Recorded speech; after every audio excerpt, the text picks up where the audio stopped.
Pra galera que gosta de revolução, vamos que bora estudar a independência das 13 colônias. Né, pessoal? Esse assunto aí que é maravilhoso, né? É um assunto muito diferente, um assunto americano, é um assunto para quem gosta de Estados Unidos, quer saber um pouco mais de Estados Unidos, da onde surgiu essa desgraceira toda. Cara, isso aqui é um assunto riquíssimo, né? Opa, tremeu tudo, terremoto, né? Não, calma. É só eu batendo na mesa mesmo. Ai, que bicho. Vamos lá, a independência das 13 colônias que ocorreu em 1776, né? E então a gente tá. Primeiramente, eu quero falar sobre o contexto, né? Gente, contexto é maravilhoso, é essencial pra gente entender qualquer assunto na história, né? Primeiramente, o que a gente tá vendo no século XVIII, no finzinho do século XVIII? O surgimento das ideias iluministas, que são contra o absolutismo monárquico, né? Essa, então, nova propagação de ideais iluministas contra o absolutismo. E a gente também está vendo Revolução Industrial. Então, nas últimas semanas, né, a gente tem visto esse contexto de século XVIII, para aí a gente chegar de voadora, né, voadora transcendente para cima dos assuntos de revolução, né? Porque para você entender o assunto de revolução, você precisa entender o contexto social, o contexto econômico e o contexto ideológico por trás, né? Por trás de toda revolução que se preste existem os ideais que motivam aquela revolução. E aqui, no caso da independência das 13 colônias, não é diferente. Os ideais iluministas, eles estão muito em voga, né? Quando a gente fala de iluminismo, a gente fala de novas ideias, né? A gente fala de liberalismo econômico, a gente fala da não intervenção na economia, que é uma coisa que principalmente os colonos do norte, né? No norte das 13 colônias, eles queriam muito, né? Porque eles queriam ter essa livre iniciativa de poder fazer comércio com quem eles quiserem, só que tinha um impedimento, e esse impedimento era a Inglaterra, que queria manter o pacto colonial, né? Uma medida mercantilista atrasada, né? Não uma medida liberal, não é uma medida iluminista. Então, aqui a gente tem esse contexto. No meio da Revolução Industrial, a Inglaterra crescendo muito, a Inglaterra ficando cada vez mais rica e querendo utilizar cada vez mais as suas colônias, né?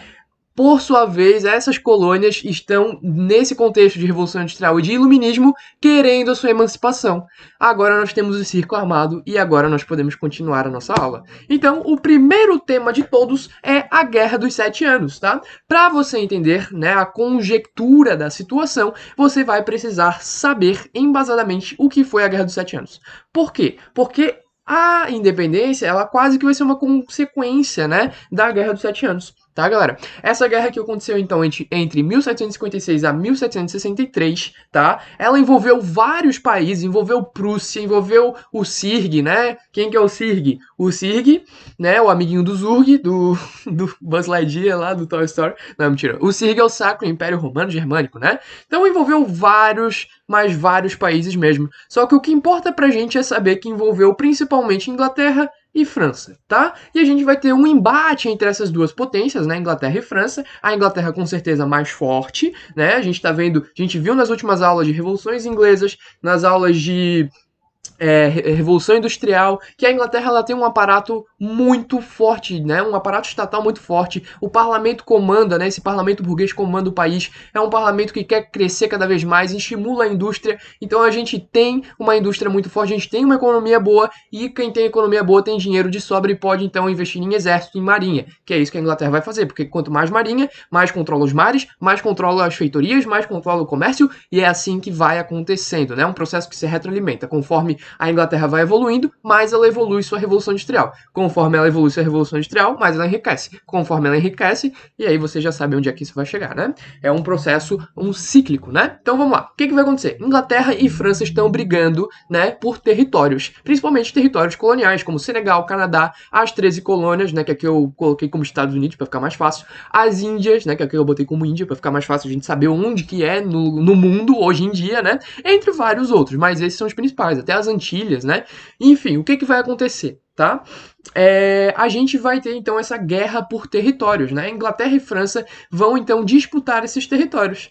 É uma disputa territorial básica, né? Que é uma coisa que sempre acontece na história da humanidade. A gente tem um povo que quer ser hegemônico, né? A Inglaterra quer se tornar a maior colonizadora do mundo, né? E não quer perder seus territórios. A França, por sua vez, quer evoluir no contexto de Revolução Industrial Iluminista e também melhorar a sua economia. Então, a gente tem um embate entre essas duas nações, beleza? O que vai acontecer é que a Portugal, como era um cachorrinho, um cordeirinho da Inglaterra, né, super dependente econômico, né, você lembra do Tratado de Methuen? Falei na aula de Revolução Industrial. Vai então apoiar a Inglaterra. A Espanha, por sua vez, né, toda ferrada, queria entrar em algum lado, escolheu o francês, né? Preciso melhorar minha situação aqui, vou entrar no lado francês, escolheu errado, né? Porque no fim das contas, a gente vai ter aí, né, a Inglaterra vencendo a França e então conquistando todos os territórios, não vou dizer todos, mas muitos territórios coloniais que eram franceses, tá?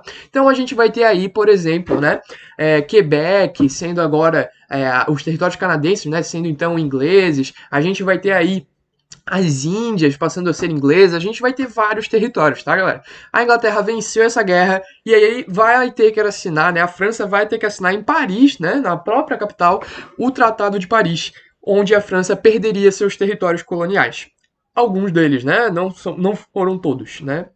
Então isso aconteceu em 1763. Né? Exemplo de território colonial que a França não perdeu: Haiti, por exemplo, né? Que mais tarde seria então a segunda colônia a ficar independente. Mas isso é um assunto para uma próxima situação, tá? Inglaterra vai então conseguir esses territórios. Só que a guerra é muito onerosa, né? A gente tem que entender que a guerra é muito onerosa para os cofres públicos. Quando eu digo onerosa, eu quero dizer que é muito cara, né? É muito caro fazer guerra. Precisa contratar, tu precisa chamar a galera, né? Vai morrer gente, né? Vai ter que pagar a pensão para a família, vai ter que pegar comida para enviar para o soldado, vai... Gente, guerra é a pior coisa que pode existir. Tanto no sentido econômico, quanto no sentido social e humano, tá? Guerra é a pior coisa que existe da humanidade, tá, gente? Então a gente vai ter aí, né, a Inglaterra endividando-se, né, por conta de tudo isso, né, de tanto gasto que eles vão ter com a Guerra dos 7 Anos.